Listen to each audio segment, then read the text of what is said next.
Hello students, today we will move with the next topic of the chapter first of economics, the story of village Palampur.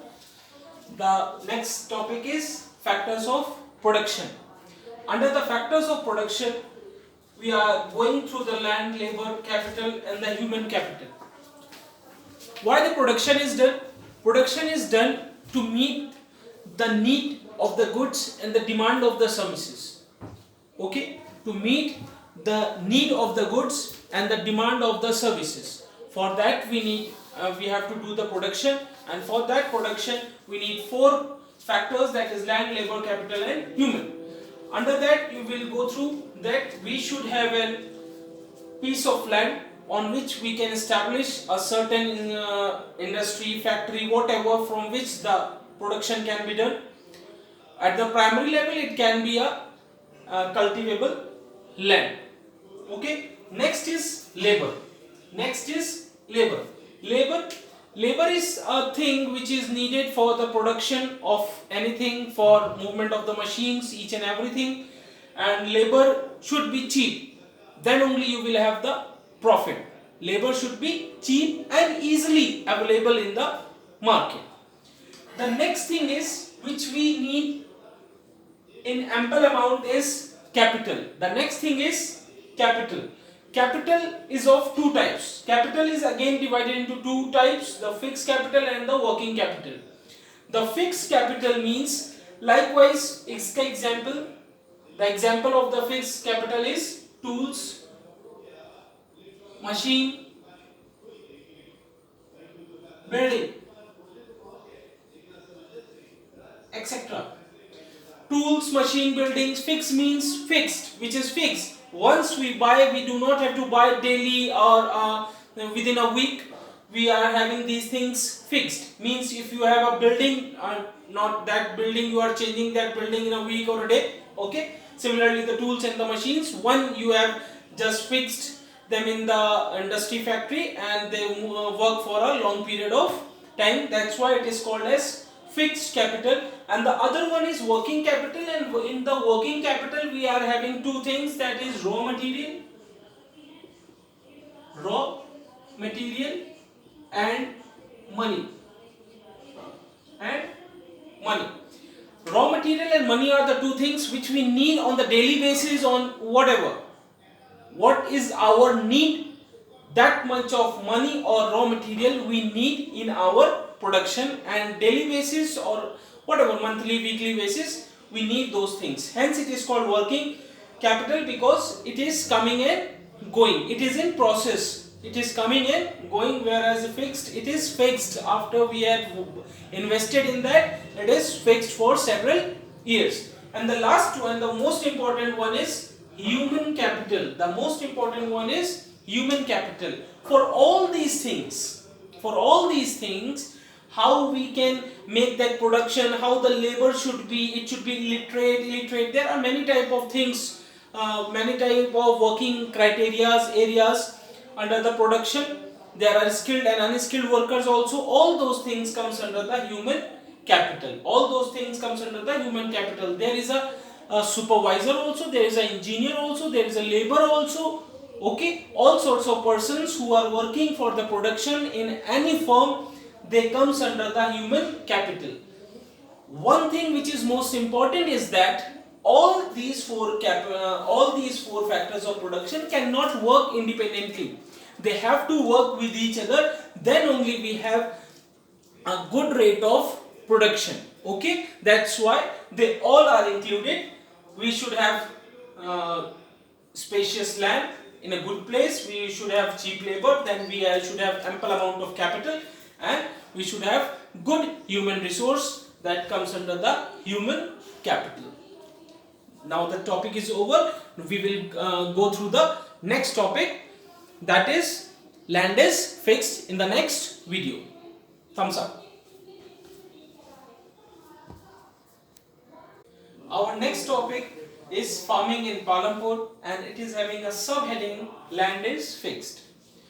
Land is fixed means the Palampur is having a certain area, okay, but from that area, it has its certain population.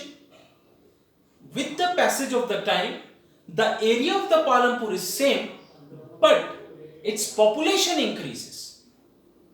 How to deal with that increased population? We have to incorporate some other land to meet the demand of the farming in Palampur. For that, what the people of Palampur had done, they had incorporated wastelands. Wastelands are those areas on which no work is done, okay? For the several years they are just left alone and the cultivation is not done. That are called wastelands, where the animals can graze and all these type of things, that are called wastelands. Those wastelands are converted into the cultivable land to meet the demand of the increased population of Palampur.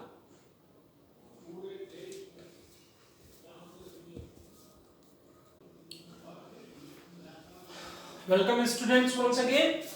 We are going through the next topic, that is how can we grow more from the same land, how we can have more production on a given land. This can be done by a traditional technique that is called multiple cropping. Multiple cropping means when we are having different type of crop seasons or different type of crops in a single year, that is known as multiple cropping. Multiple means different crops, okay? Multiple, understood? Different crops in a year.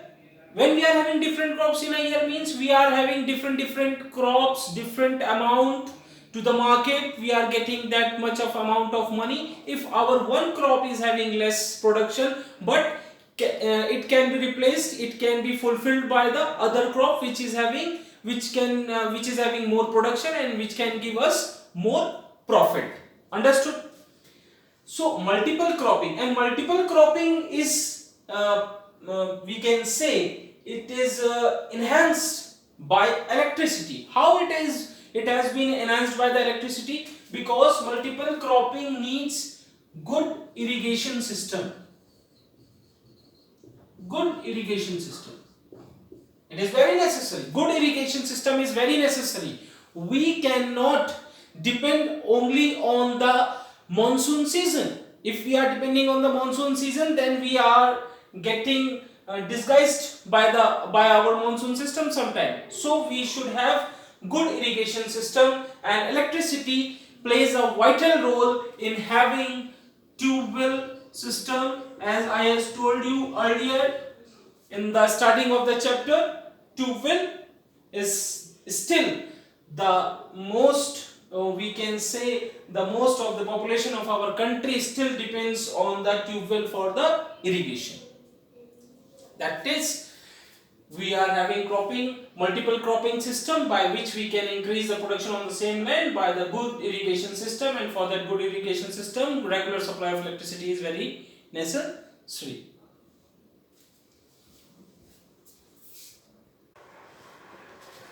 The next method for increasing the production on the same land is mixed cropping. Okay, mixed cropping means when we are having we are having more than one crop on a same piece of land at the same time.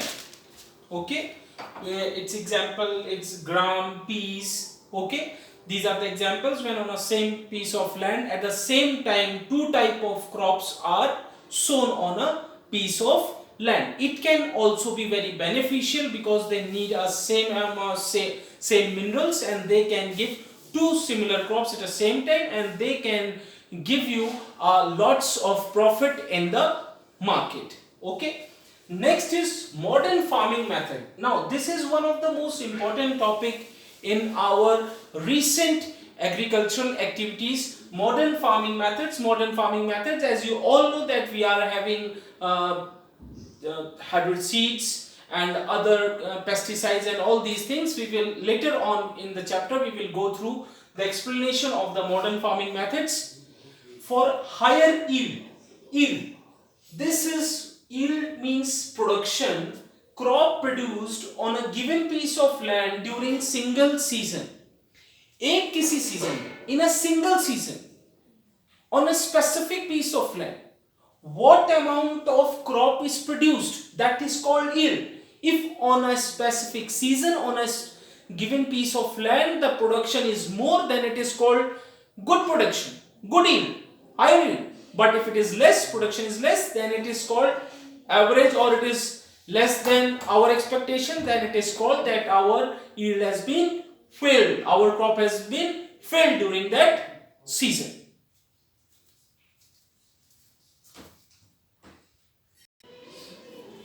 Now we will move towards the Green Revolution. The Green Revolution is related to our agricultural field, as the name suggests, green. Okay. The starting year of the Green Revolution in India is 1965, and it was introduced in India by M.S. Swaminathan. M.S. Swaminathan, and he is also called the father of Green Revolution in our country. Okay. The movement initially was focused on the good infra states. Infra states means where the infrastructure, or we can say where the facilities or the techniques or the methods are modern in comparison to the other states of our country in agricultural field, that are Punjab and Tamil Nadu. The Green Revolution started with the two main food grains, that is wheat and rice. Initially it was started with the wheat, and when it became successful, then we also gone through the production of the rice also. Now the rice is the staple crop of our country. Introduced for the increased grain production. You all know that after 1947 we gone through a very deadly phase, we gone through the plague also, and the country is going through a very dramatic condition where we do not have enough food for our public, for our population. For that, the government, the present government of that time of 1960s, they had implemented a new system in our agriculture, and it was a revolution. It was called a revolution because it has revolutionized the grain production in our country. First it was implemented with the wheat, and then with the rice, and it increased all over the country. The production, it increased the production all over the country, which had given a huge profit to the farmers, and it has supplied throughout the country, and the scarcity of the food had been abolished from our country. The Green Revolution had certain factors also which had revolutionized the production of grains. The first one is good irrigation facilities. It is the prime factor everywhere when it comes to the agriculture. Then we have HYV seeds. HYV means H for high, Y for yield, and V for variety. We have HYV seeds which are having more fertilization in comparison to the traditional seeds. Then we have a combination of good pesticides and insecticides.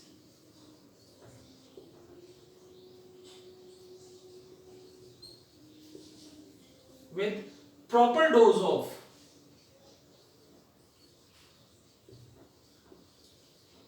fertilizers.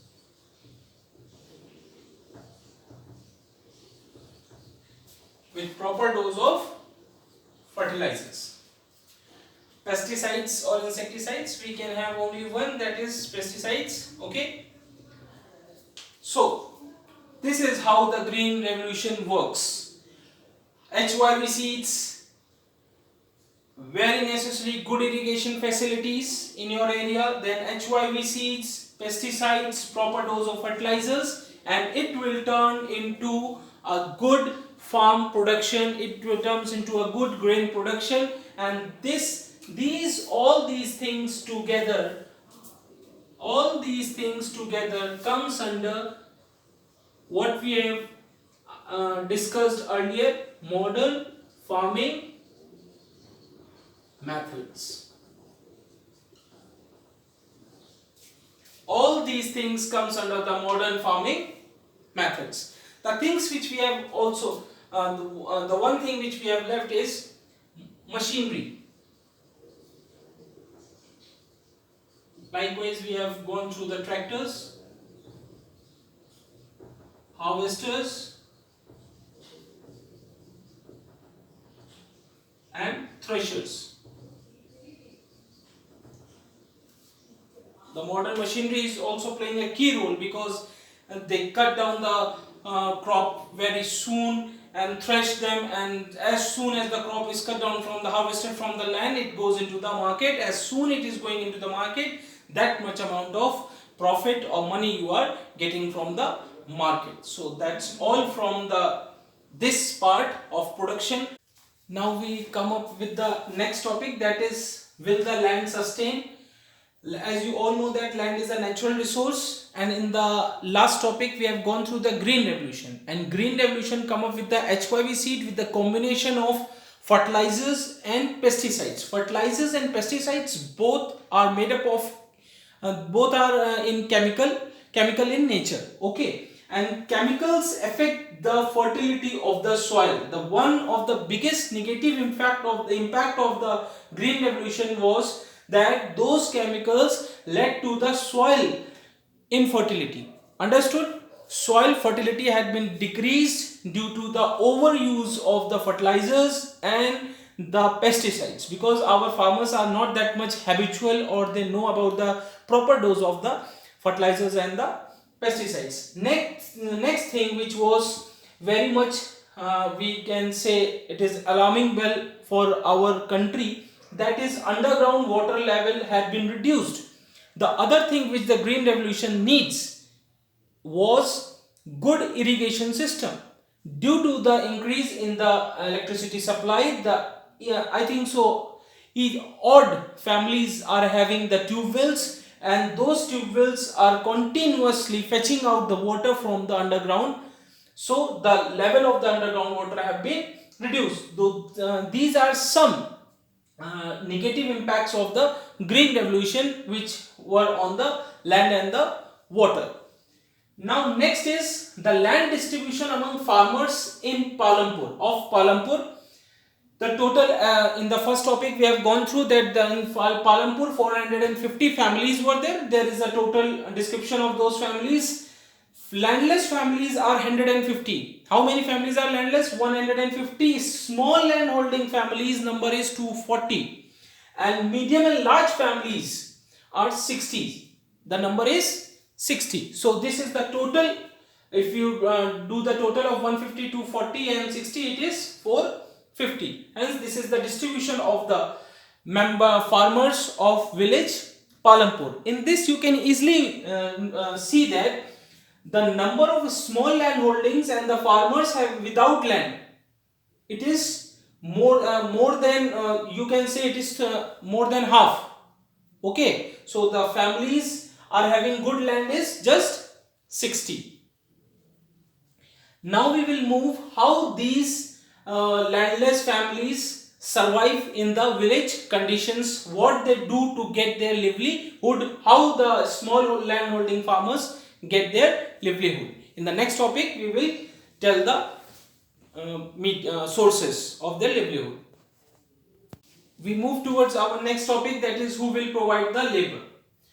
Who will provide the labor to the farmers who do not have land or those who are having small land holdings, that they will get from working on the large landowners field. They work as farm laborers. Okay, those who are having small lands, first they will work on their fields, because the production which they obtain from their fields, small fields, is not that much to fulfill their demands. Hence they work as a farm labor on the large farmers field. Understood?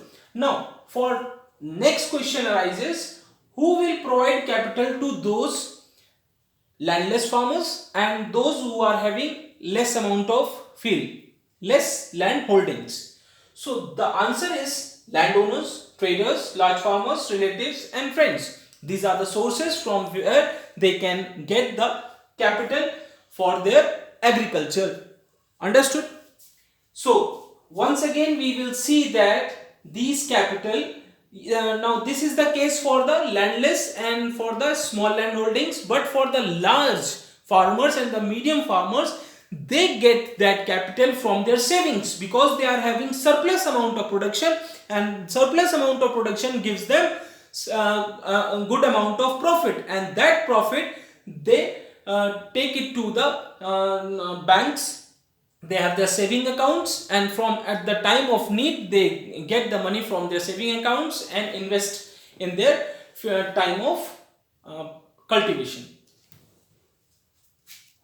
Our next topic is sale of surplus farm products. Sale of surplus farm products, as I had told you in the last topic, that it can only be done by the good large landowners or medium landowners. Surplus means what they are expecting on a specific field and they are getting more production on that on that same field. That is called surplus. And what happens with the surplus? Okay, one part they keep with themselves so that they do not need to buy from the market. The rest of the part they go to the market and sell it to the traders at a good value. They get decent profit, and from that profit they distribute that profit in their domestic chores. Okay, and then they look after what the other regular things they have to invest, and the rest money, which the surplus money they are having, they save it into their saving accounts in the banks. Okay, now from their savings, now they can invest in some others fields also. Likewise, they can have some modern machineries by that saving, by that profit surplus. They can have cattles. They can start another source of income by having the cattles. Means of transport, they can have truck. Okay, they can have bullock cart. They can have etc, different tractors, and there are different type of means of transport in the villages. And last is shops. They can own a shop also. By all these things they can earn additional money. Understood? Hence how their surplus turns into different source of income. Our next topic and the last topic of this chapter is non-farm activities in Palampur. The one of the non-farm activities and the most popular non-farm activities in any village is dairy. Okay, shops, transportation,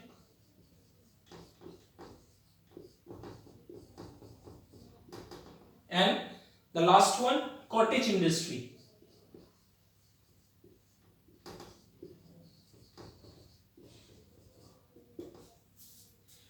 The dairy, in the last we have gone through that the surplus they can have the cattles. The one who do not have any land capacity, or those who are having low land capacities, they can have one or two cattles. They can start their dairy with 2 or 3 cattles, and they can get their additional income from this source. Okay, in the villages only. Stay in the village, develop this source of income, and get some livelihood from your farmlands, and the other thing from the other income from the additional income from the dairy. Similarly, shops. A small multi-purpose shop you can open into the villages. You all had seen that there are many shops are there where you can get different type of things in a small shop in the villages. I think so, those who are having villages, they had seen that small shops are there. And the next one is transportation.